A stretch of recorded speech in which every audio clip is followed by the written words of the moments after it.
Hey everyone, this is Adam Marone, and today we're going to be going over the rooted and hacked nookcolor.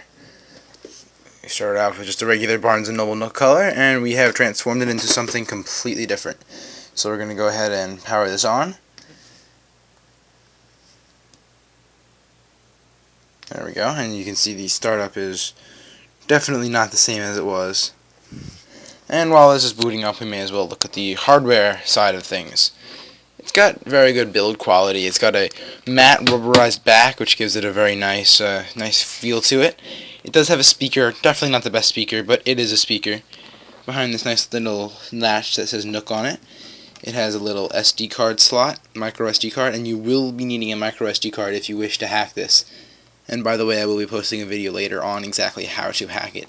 This has been hacked to cm7 Android 2.3.4. And it's got a micro USB port thing on the bottom. It's not exactly a micro USB. It will use micro USB. However, it comes with its own cable, which is slightly different, yet charges it much faster. And this is my boot up. This is my home screen, and it's got in there 3.5mm headphone jack. It's got 512 megabytes of RAM, along with a 7-inch 1024 by 600 resolution LCD to screen. And it's been overclocked to 1.2 gigahertz, which is quite impressive. Get that lamp out of there. Alright, so let's crank the brightness down so you can actually see it. Alright, so as you can see, it's definitely not running the Barnes & Noble Nook software.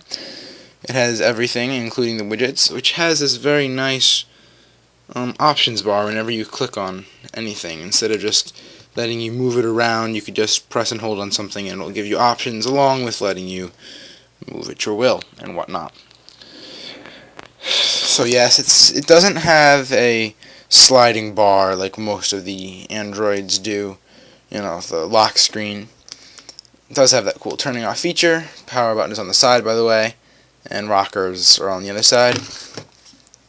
Yes, the CyanogenMod mod does allow you to actually turn it sideways, whereas Android 2.3 does not. Third-party applications are allowed, like for instance here we have the Market. I have no Wi-Fi right now. Let's turn that on. I've got my power dock, just hit Wi-Fi. And the nookcolor does not come standard with Bluetooth. However, it has a chipset that allows Bluetooth. So what this actually does is, because Bluetooth is built into Android, then it will actually allow you to use Bluetooth, which is interesting because it adds entire functionality to it. And let's see if this is going to actually connect. Looks like it's going to. Wait for it.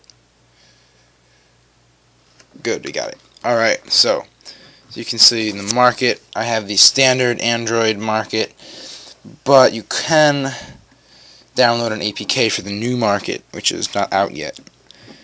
And it's got everything. It's got Gmail. You can download Kindle off the Android Market if you don't feel like using the Barnes & Noble, which is always very useful. I prefer Kindle. And then it's got full YouTube app and all that. It's got everything you could ever want. That's everything in the Android Market. Let's check out Angry Birds Rio. Oh, by the way, all the menu, back, search, and are on the soft key, along with the nookcolor key being the hard home button. You can see there. Let's hit that back up again. And it comes with this little key for the applications that allows you to turn this down. Let's turn the volume off because I don't need this. Alright. As you can see, the graphics are quite nice on this.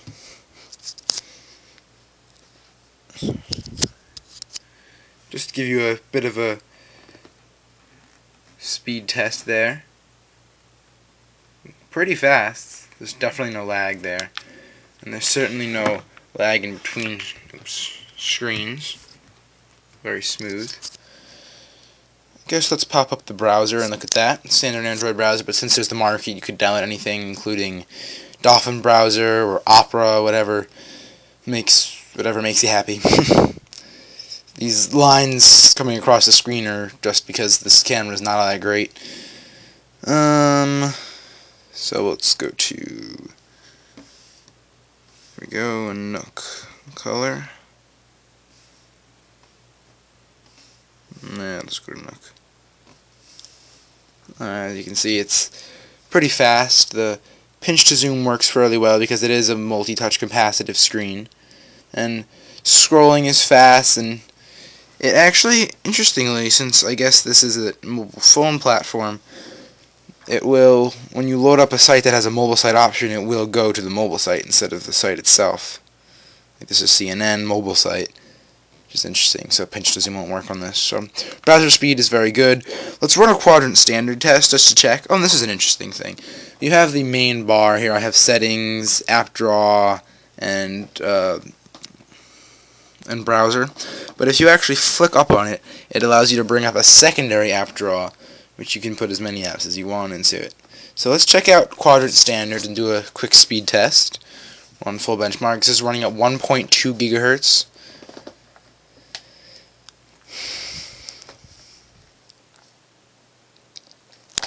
Pretty fast. Get rid of this.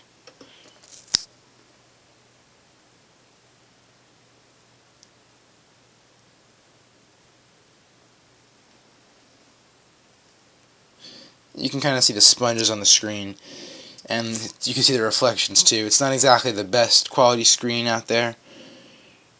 You can barely even see those planets going around. Let's see if I can turn some lights off. There we go. That's better. So I would definitely recommend getting a screen protector for it, like an anti-glare, anti-smudge kind of thing. And whoa, look at that! That's quite the quadrant test.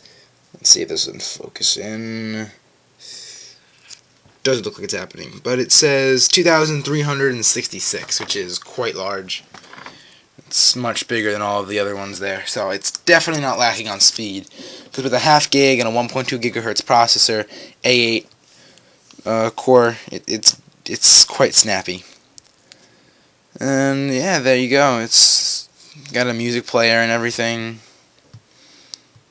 All that you want.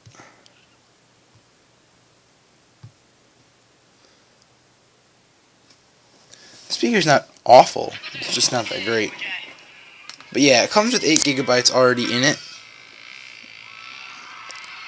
However, after the hacking and after all the Barnes & Noble software on it, it only has about maybe 4 or 5, so I got a 8 gigabyte SanDisk card. And if you want to get a card, the best card to get is 8 gigabyte SanDisk Class 4. Like, if you're a tech geek, you know what that means. If not, it doesn't make all that much of a difference. And the great thing is that since the Nook is kind of a big thing, there's accessories galore. Like, I got this case for like 2 cents. I mean, I'll put the link in the description if you want. It was like $5 on eBay. It's like crazy on digital thing. And, you know, there's cases and stands and like it's everything you could want for it. It's almost kind of like in the iPad range where like everyone wants to make an accessory for it. Like this case has a stand and whatnot, and you know, but quite a nice device though. As you can, let's go here. Let's actually look.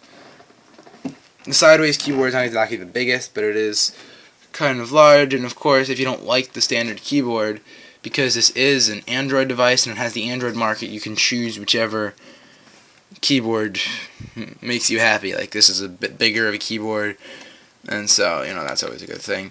And we are running out of time, so this has been the review of the nookcolor hack to Cyanogen Mod 7 Android 2.3.4, and the links to the device itself, which I got refurbished for $190, and the case and the micro SD card will all be in the description. And soon I'll post a video about how exactly to go about rooting and hacking this. And there's also a 3.0, which I might do later and do a review on that. So goodbye for now.